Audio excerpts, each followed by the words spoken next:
Homeopathy की सारी छोटी बड़ी खबरों के लिए कीजिए मेरे चैनल को सब्सक्राइब नाउ का बटन दबा के साथ ही साथ दबा दीजिए बेल आइकन भी। तो चलिए आइए जानते हैं कि आज की न्यूज़ क्या है। तो मैं हूँ बीटीएससी की वेबसाइट पे, जैसा कि आप यहाँ पे देख पा रहे हैं। मैं हूँ रिज़ल्ट के सेक्शन में, और यस इसलिए मैं हूँ रिज़ल्ट के सेक्शन में क्योंकि बहुत जल्द रिज़ल्ट आने वाला है। आपका मेरिट लिस्ट उसी में होगा, आपका कट ऑफ उसी में होगा, और साथ ही साथ आपका जितना सवाल है ना वो सब का आंसर मेरिट लिस्ट आपको दे देगा।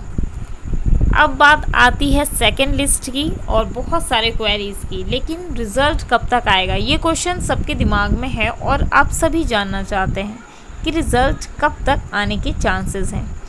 तो जैसा कि मैं सभी से देख रही हूँ, मतलब बहुत सभी से मेरे कहने का ये मतलब हुआ कि जितने भी कैंडिडेट हैं उन सभी को आस है कि जल्द से जल्द रिज़ल्ट आए और उनकी ज्वाइनिंग हो जाए। किसी ने मुझसे तो ये भी पूछ लिया कि पोस्टिंग और ज्वाइनिंग एक साथ होगी क्या, तो बिल्कुल भी नहीं। सबसे पहले आप लोगों का क्या होगा ये समझिए कि सबसे पहले आप लोगों का रिज़ल्ट आएगा, ठीक है। रिज़ल्ट में क्या होता है, रिज़ल्ट में आपका कट ऑफ दिया हुआ होता है, किस कट ऑफ पे किसको लिया गया है, ताकि अगर रिज़ल्ट में कोई गलती हुई हो तो आप बीटीएससी को बता सकें। दूसरी चीज़ बीटीएससी जो करेगी रिज़ल्ट के थ्रू वो होगा आपका मेरिट लिस्ट, उसी को मेरिट लिस्ट कहेंगे क्योंकि उसमें सारी जानकारियाँ होंगी कि यूआर का कितने सीट हैं और कितने लोगों को बहाल किया गया है यूआर में, ओबीसी में, एससी में, एसटी में। अब बात यह आती है कि रिज़ल्ट इतनी जल्दी कैसे आ सकता है, क्योंकि बीटीएससी तो लगभग हर बार 1 महीना लगा ही देती है किसी भी चीज़ को नोटिफाई करने में, तो रिज़ल्ट इतनी जल्दी कैसे। तो मैं आपको ये बता दूं कि दरअसल आयुर्वेद का बहुत ही जल्दी यानी कि 7 तारीख को कंप्लीट हो चुका था उनका रेज ऑब्जेक्शन, और उसके बाद ही रेज ऑब्जेक्शन को चेक करने का काम शुरू हो गया। अब बात करते हैं होम्योपैथ की। तो आप सभी जानते हैं 12 तारीख को आखिरी डेट था होम्योपैथ का 6 बजे तक आपके रेज ऑब्जेक्शन का। तो रेज ऑब्जेक्शन होम्योपैथ का भी स्टार्ट हो गया है चेक होना।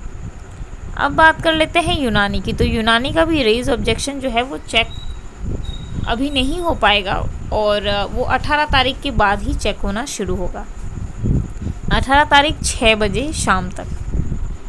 तो ये तो मैंने आपको बता दिया।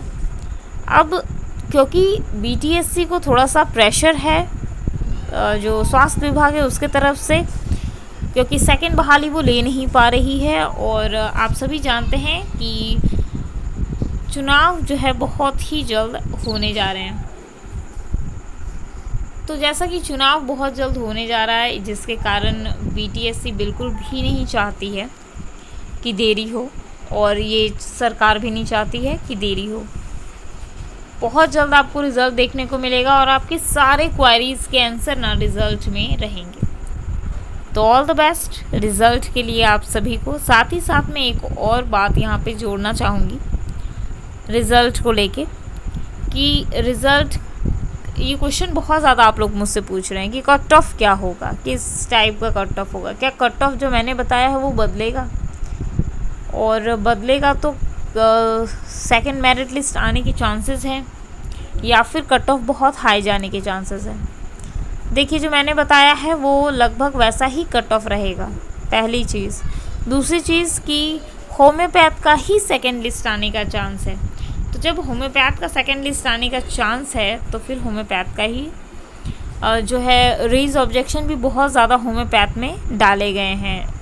अभी बात कर लेते हैं आयुर्वेद की। तो आयुर्वेद में बहुत कम रेज ऑब्जेक्शन है, लेकिन होम्योपैथ में बहुत ज़्यादा रेज ऑब्जेक्शन किया गया है। चाहे वो रेज ऑब्जेक्शन एससी एसटी को लेके हो या फिर ओबीसी को लेके हो, जो भी हो, काफ़ी लंबा प्रोसेस हो जाएगा, लेकिन फिर भी बीटीएससी पूरी कोशिश कर रही है कि सभी को जल्द से जल्द कंप्लीट किया जाए और आपको बहुत जल्द रिज़ल्ट देखने को मिलेगा। जैसा कि मैंने कहा अक्टूबर फर्स्ट वीक में या फिर सितंबर 30 तक आपको रिज़ल्ट देखने को मिलेगा, ठीक है। तो मैं ऐसा नहीं है कि मैं एकदम कंफर्म आपको बता रही हूँ, लेकिन जो अभी न्यू अपडेट आई है उसके हिसाब से आपको इसी टाइम फ्रेम में आपको रिज़ल्ट देखने को मिल सकता है।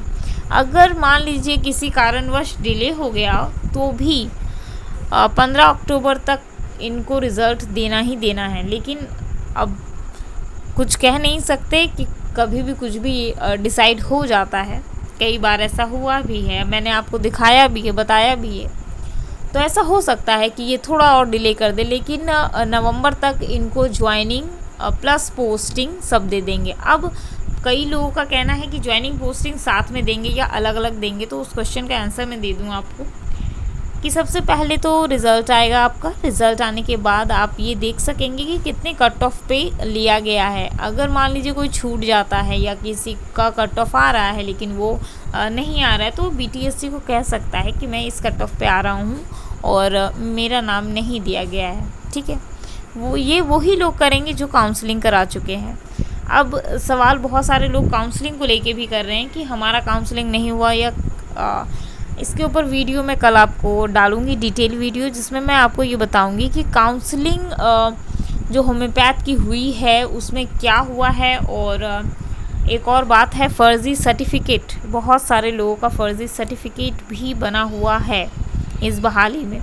तो मैं ये भी बता दूं कि वो भी बच के रहें, क्योंकि अभी नहीं कुछ BTSC करेगी, आपको जॉब दे देगी, आपका ज्वाइनिंग करवा देगी और उसके बाद फिर बहुत सारा प्रोसेस होता है जिसके तहत आप अगर क्लियर नहीं रहते हैं तो ऑब्वियसली आपको दिक्कत होगी। अब बात कर लेते हैं कि रिज़ल्ट के बारे में बात कर रही थी। तो रिज़ल्ट जो है वो बहुत जल्द आएगा, राइट। आप लोगों को इतना टेंशन लेने की ज़रूरत नहीं है। रिज़ल्ट में ही कट ऑफ रहेगा, रिज़ल्ट ही आपका मेरिट लिस्ट रहेगा। अगर किसी को उसमें ऑब्जेक्शन है तो वो BTSC को बता सकेंगे। तीसरी चीज़ इम्पॉर्टेंट ये है रिज़ल्ट को लेके कि रिज़ल्ट जब भी आएगा तो यस, इस बार रिज़ल्ट जो आएगा आप सभी उस रिज़ल्ट को पूरा देख पाएंगे। हर एक आदमी एक दूसरे का रिज़ल्ट जो है वो देख पाएगा कि किसका नाम आया, कौन UR में गया, किसका सिलेक्शन OBC में हुआ, किसका सिलेक्शन SC में हुआ, किसका सिलेक्शन ST में हुआ।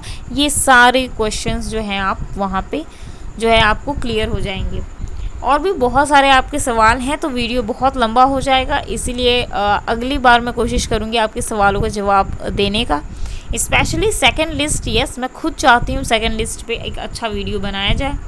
जैसा कि मैंने कहा, रिज़ल्ट पे जो है आगे प्रोसेस चल रहा है। रिज़ल्ट आने का क्या और कुछ तरीके हैं वो भी मैं आपको थोड़ा सा क्लियर कर देती हूँ। जितना आप लोगों ने रेज ऑब्जेक्शन किया है उसे सबसे पहले चेक किया जाएगा कि रेज ऑब्जेक्शन जो भी आपने किया है वो सही है या नहीं है। दूसरी चीज़ जो चेक होगी, आपके नंबर्स जो हैं वो ऑनलाइन फीड होंगे, जो कि मतलब ऑनलाइन उसे चढ़ाया जाएगा, जो आम भाषा में कहते हैं। तो जैसे ही आपके नंबर्स को ऑनलाइन किया जाएगा, तो जिसमें सबसे कम नंबर होगा और जिस तरीके से रिजर्वेशन दिया गया है उसी तरीके से सबका सिलेक्शन और सबका जो कट ऑफ है वो बनना स्टार्ट हो जाएगा। तो टेंशन बिल्कुल भी मत लीजिए, थोड़ा सा इंतज़ार कीजिए। 30 तारीख आने में समय नहीं है और ज़्यादा से ज़्यादा लेट होगा तो फर्स्ट वीक या सेकेंड वीक तक आपको किसी भी हाल में रिज़ल्ट जो है मिल जाएगा। तो इसके लिए तो टेंशन लेने की ज़रूरत नहीं है। पोस्टिंग उसके बाद होती है, ठीक है। सबसे पहले रिज़ल्ट आता है, उसके बाद क्या होता है, आपका जो है रिज़ल्ट आने के बाद आपका पोस्टिंग, किस जगह पे आपका पोस्टिंग होगा वो सिलेक्ट होता है। सिलेक्ट करने के बाद आप लोगों को ये बताया जाता है, ऑनलाइन ही सारी चीज़ें प्रक्रिया होंगी। आपको बताया जाएगा कि आप यहाँ इस जगह के लिए सेलेक्टेड हुए हैं, आप वहाँ जाके ज्वाइन करेंगे। ज्वाइन करने के बाद आपके सारे डॉक्यूमेंट्स वहाँ पे आप वेरीफाई करवाएंगे और उस हिसाब से आप वहाँ पे अपने सारे डॉक्यूमेंट सबमिट करेंगे। वो जितने डॉक्यूमेंट आप वहाँ पे सबमिट करेंगे वो सारे डॉक्यूमेंट्स जो है BTSC के ऑफिस जाएंगे। जैसे ही BTSC ऑफिस जाएगा वो सारा डॉक्यूमेंट, तो उसके बाद BTSC पहले से ही लिस्टेड डॉक्टर्स का जो लिस्ट है, जिस जगह आपकी पोस्टिंग होगी वहाँ वो भेज चुकी होगी। तो ये तो पूरा प्रोसेस मैंने आपको बताया कि इस तरीके से होगा।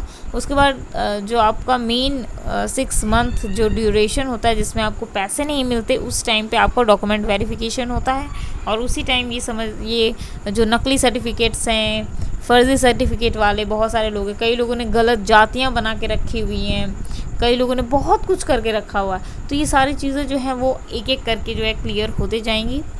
और ऑल द बेस्ट, अगले वीडियो में हम और कुछ जानेंगे, स्पेशली सेकेंड लिस्ट एंड जो आप जानना चाह रहे थे कि कट ऑफ, कि न्यू कट ऑफ का क्या कंडीशन है, और क्या होम्योपैथ के वो बच्चे जिन्होंने काउंसलिंग नहीं कराई उनका काउंसलिंग होगा या नहीं होगा।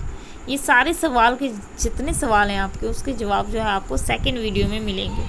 कुछ सवाल के जवाब मैं नहीं देना चाहती ऑनलाइन, ठीक है, आप सभी को मैं नहीं देना चाहती, इसलिए मैंने कुछ सवाल नहीं लिए हैं आप लोगों के कमेंट के। जो सबसे ज़्यादा क्वेश्चन पूछे जा रहे हैं उन्हीं सवालों का जवाब देने की मैंने कोशिश की। अगली बार मेरी कोशिश ज़रूर रहेगी कि मैं डायरेक्ट आपके कमेंट लेके आपको उसका जवाब दूं, और बहुत जल्द हम फिर दूसरे वीडियो मिलेंगे कुछ ऐसी ही जानकारियों के साथ।